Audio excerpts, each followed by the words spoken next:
Hello everyone, তোমরা তো কম বেশি যারা আমাদের ভিডিও দেখো তারা জানো আমরা দীঘায় ঘুরতে এসেছি। আর দীঘায় ঘুরতে এসেছি যখন উদয়পুর ব্রিজে যাবো, এটা তো একদম কমন ব্যাপার। তো আমরাও সকাল সকাল বেরিয়ে পড়েছিলাম।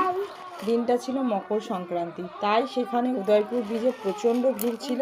যদিও প্রথমে বুঝতে পারিনি কিসের ভিড়, পরে জানতে পারলাম উড়িষ্যার লোকেরা ওখানে গঙ্গা স্নান করতে এসেছে। প্রচণ্ড ভিড় ছিল এবং বড় প্যান্ডেল করে পুজোও হচ্ছিল গঙ্গার। আর বাতাসা হরিলোট হচ্ছিল, প্রচুর মানে বড় মেলা বসেছিল। বাট আমাদের কিছুটা আনন্দ হলেও কিছুটা ঘোড়া মাটি হয়ে গেছিলো, কারণ উদয়পুর ব্রিজটা যে কারণে আর কি বসে থেকে সাগরের দৃশ্য দেখার সেটা আর হয়ে ওঠেনি, কারণ এগুলো মেলা হওয়ার কারণে সবই বন্ধ ছিল।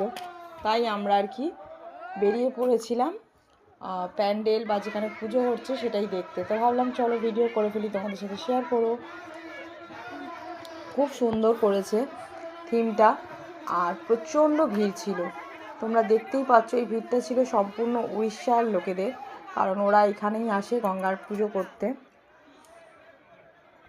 তো আমাদের মোহনাতেও যাওয়া হয়নি, কারণ ওখানেও নাকি প্রচণ্ড ভিড় ছিল। আর ছোট্ট যেহেতু তাতান, তাই তাকে নিয়ে যাওয়াটা রিস্ক হয়ে যাবে, তাই আমরা যাইনি। তো গিয়ে দেখলাম বিভিন্ন থিম করেছে, ভীষণ ভালো লাগছিলো দেখে। দেখতেই পাচ্ছ এক এক থিম।